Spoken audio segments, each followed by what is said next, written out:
बांध के पीटना, ये पढ़ा सरकार की क्या ये अधिकार कौन देता है? मेरे साथ मारपीट हुआ है, हाथ पैर दोनों बांध दिया था। मेरा पेट में पल रहा 4 महीने बच्चा, रात को मेरा बच्चा गर्भ से बाहर आ गया है। और पढ़ा सरकार जो फर्जी है, जो असामाजिक तत्व है, कोई पढ़ा व्यवस्था से नहीं है।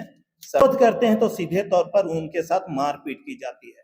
तो ये पूरी तरह से पढ़ा व्यवस्था नहीं है, ये सीधा सीधी गुंडागर्दी है। कौन है जो आदिवासियों के बीच में झगड़ा लगाना चाहता है? सबसे पहले आप सबों की मीडिया कर्मी, इलेक्ट्रॉनिक मीडिया कर्मी, पत्रकार बंधु और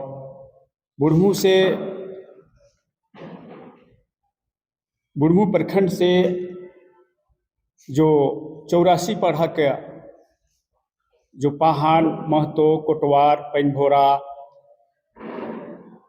और वहाँ के मुंडा उरांव जितने भी हैं, सभी को झारखंडी जोहार। तो मैं जो विगत 27 अक्टूबर की जो घटना है, जो पढ़ा सरकार के द्वारा जो फौजी कार्रवाई करते हुए आदिवासी समाज को ये परंपरागत पढ़ा प्रथागत को दिखाने का काम किया है, जो आज इसी संदर्भ में हम लोग प्रेस वार्ता पाहन महासंघ के द्वारा किए जा रहे हैं। और इसमें खास करके हम लोग जो है जितना 84 पढ़ा का जो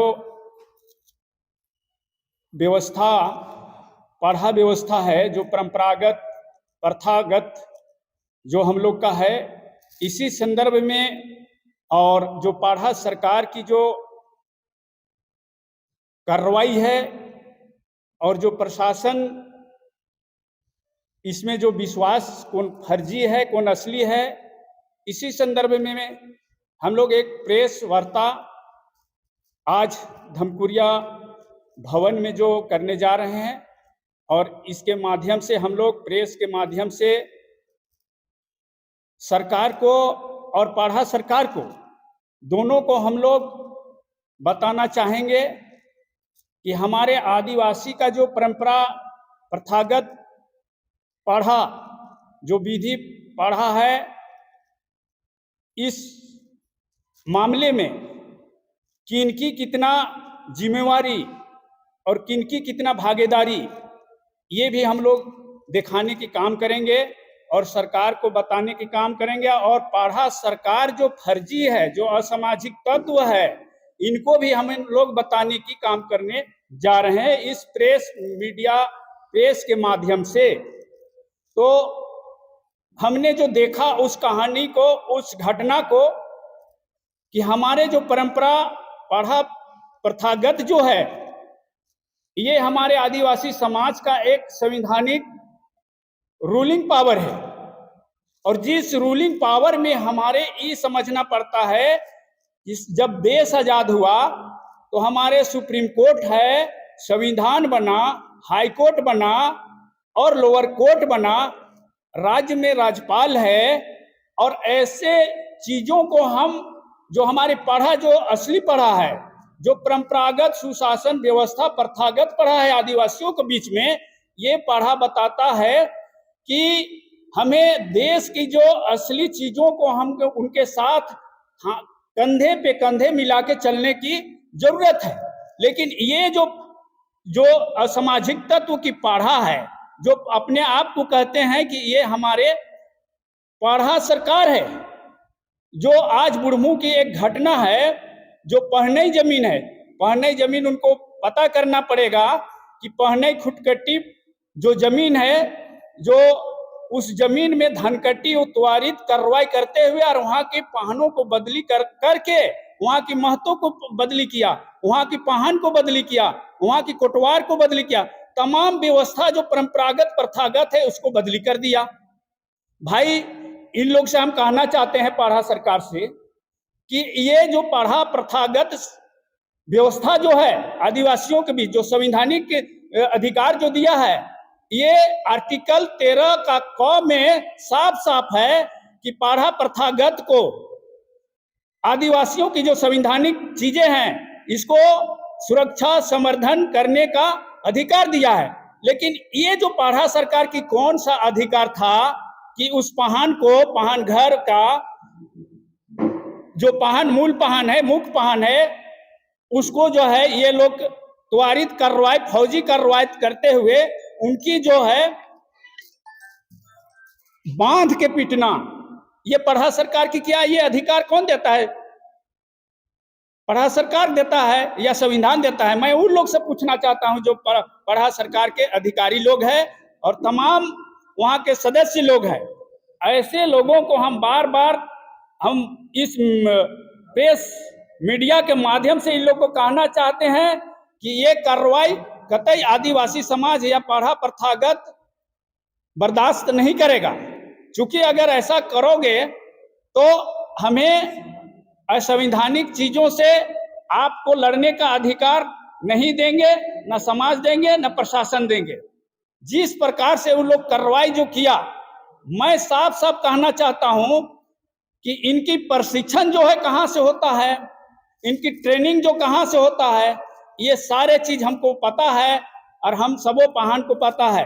पहला इनको जानकारी होना चाहिए कि पाढ़ा सरकार जो है, इनको खास करके इन लोगों को बताना चाहते हैं कि पाढ़ा सरकार और पाढ़ा परंपरागत व्यवस्था इसमें कितनी अंतर है। मैं इन लोग को बताना चाहता हूं कि जो पाढ़ा परंपरागत व्यवस्था जो है, प्रथागत जो है, वो एक पाहन पर जिम्मेवार है, एक पाढ़ा राजा पर जिम्मेवार है, एक मुंडा राजा पर जिम्मेवार है, एक कोटवार पर जिम्मेवार है, एक पैनभोरा पर जिम्मेवार है और एक जो पाहन महासंघ के तत्वाधान में ये प्रेस वार्ता रखी गई है, क्योंकि देखा जा रहा है जो आदिवासियों की सामाजिक व्यवस्था है, जो एक पौराणिक और ऐतिहासिक व्यवस्था है, और इस व्यवस्था को कहीं ना कहीं कुचलने का काम किया जा रहा है। आप देखेंगे यहाँ पर जो भी पारंपरिक व्यवस्था है, जिसमें मुंडा मानकी, मांझी हड़ाम, ढोकलो सोहर, ये तमाम तरह की व्यवस्थाओं से आदिवासी समाज चलता है। ये मात्र कोई पाढ़ा व्यवस्था से नहीं है, सबके अपने अपने अधिकार हैं और अपने अधिकार क्षेत्र के तहत सभी अपने काम करते हैं। लेकिन कोई एक व्यक्ति, एक संगठन या एक व्यक्तियों का समूह जो अपने आप को सीधे तौर पर पाढ़ा सरकार बोलकर एक ऐसी कार्रवाई की जाती है जो समाज को नागवार गुजरता है, जिसमें है कि समाज को सीधे तौर पर क्षति होती है। यहाँ पर जो गुड़मू प्रखंड का मामला आ रहा है, यहाँ पर 300-400 की भारी संख्या में कुछ लोग जो है कि अपने आप को पाढ़ा सरकार के लोग बोलते हैं और सीधे तौर पर खेतों में घुसकर पूरी फसल को काट कर ले जाते हैं।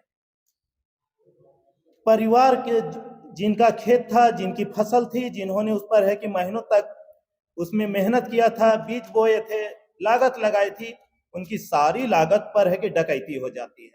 इसका वो विरोध करते हैं तो सीधे तौर पर उनके साथ मारपीट की जाती है। तो ये पूरी तरह से पाढ़ा व्यवस्था नहीं है, ये सीधा सीधी गुंडागर्दी है। आदिवासी समाज इस प्रकार की कोई भी कार्रवाई नहीं करता, वो समाज को साथ लेकर चलता है। तो ये जो भी अपने आप को पाढ़ा सरकार बता रहा है और वो सीधे तौर पर कहता है कि मैं किसी संविधान को नहीं मानता, तो उसे ये पता होना चाहिए ये देश संविधान से चलता है और संविधान में सभी को समानता का अधिकार दिया गया है। फिर वही पाढ़ा सरकार ये कहता है कि आर्टिकल की हवाला देकर संविधान में, तो ये दोहरी बातें, दोहरी नीति है कि किसको बेवकूफ बनाया जा रहा है, किसको लूटा जा रहा है। तो ये किसके लिए काम कर रहे हैं ये पहले समझना होगा। ये क्या किसी कॉरपोरेटर के लिए काम कर रहे हैं, किसी गिरोह के लिए काम कर रहे हैं? ये कौन सा गिरोह है जो आदिवासी समाज में इस प्रकार की अराजकता फैलाना चाह रहा है? ये कौन है जो आदिवासियों के बीच में झगड़ा लगाना चाह रहा है? ये उरांव मुंडा के बीच में नफरत और जो दुश्मनी का बीज बोया जा रहा है, ये कौन लोग हैं? इन सभी लोगों को चिन्हित करना होगा।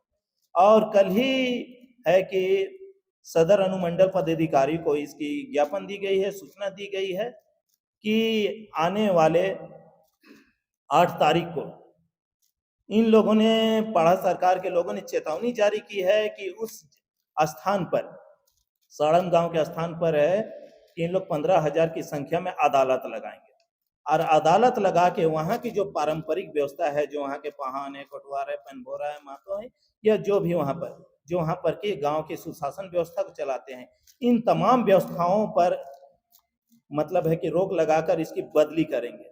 जबकि ऐसी कोई भी परंपरा नहीं है, ऐसा कोई कानून नहीं है।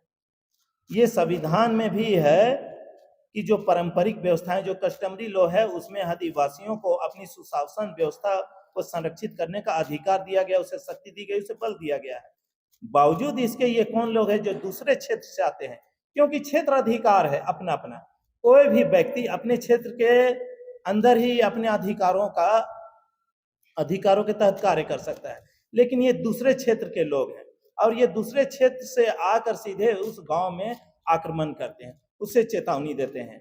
तो उस गांव के लोग इस कार्रवाई से है कि आक्रोशित हैं और अभी जिस तरह की बातें आई हैं कि ये लोग भी है कि आक्रमण करने के लिए, युद्ध करने के लिए तैयार बैठे हैं, तो इससे साफ जाहिर है कि खूनी संघर्ष होने की संभावना है।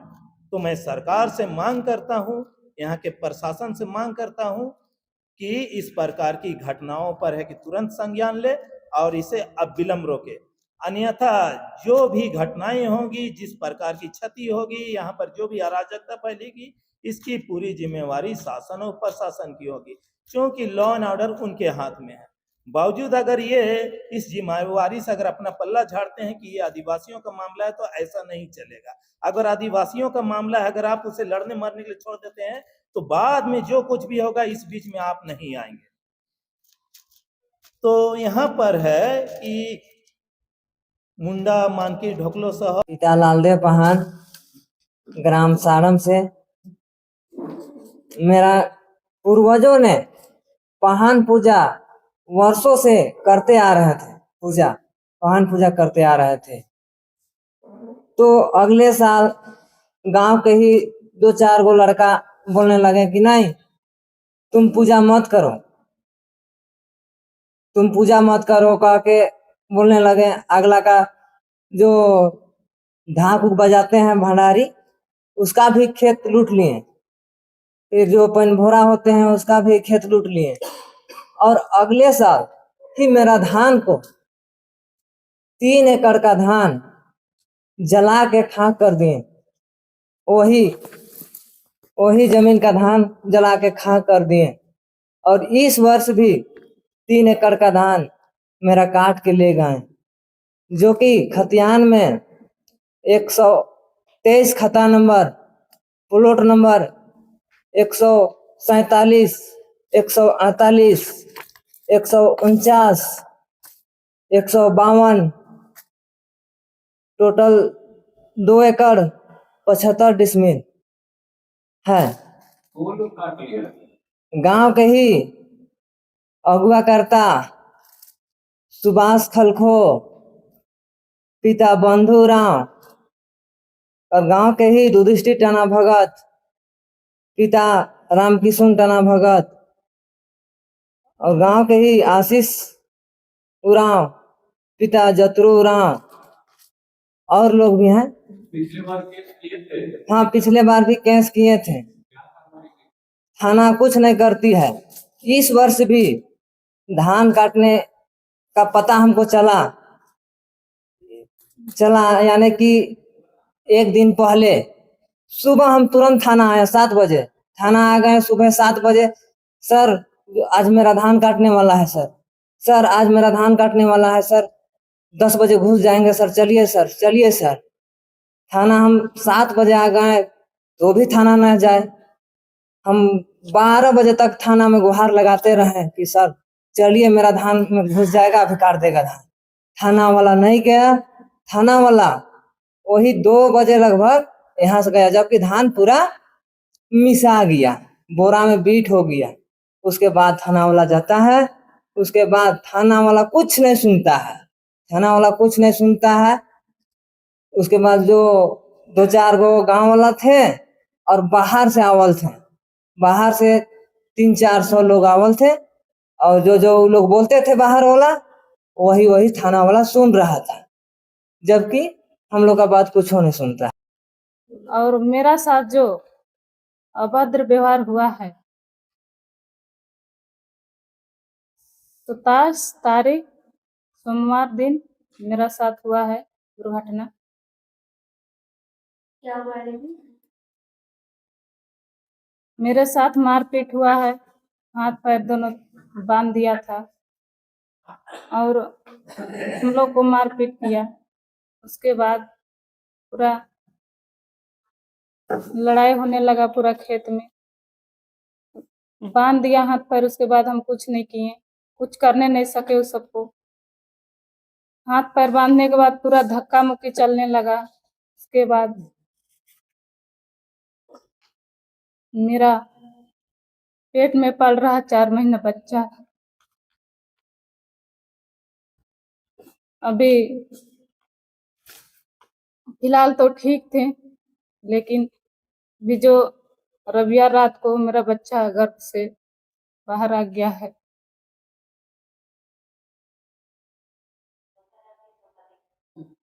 क्या हुआ? क्यों आप आना? फिर से क्यों बाधा था आपको? वही उसको हम मना किए कि मत धान काटिए, काहे काट रहे हैं, किस लिए काट रहे हैं, तो सब कुछ नहीं सुना। उसके बाद ये बहुत बोल रही है, कह के हाथ पैर बांध दिया और उस सब धान काटने लगा। पुलिस केस किया था? किए थे, पुलिस को बोले तो वो कुछ सुना नहीं, सुना, कुछ कार्रवाई भी नहीं किया उसको। आपका बच्चा खराब हो गया? हाँ, रविवार रात। अभी भी मेरा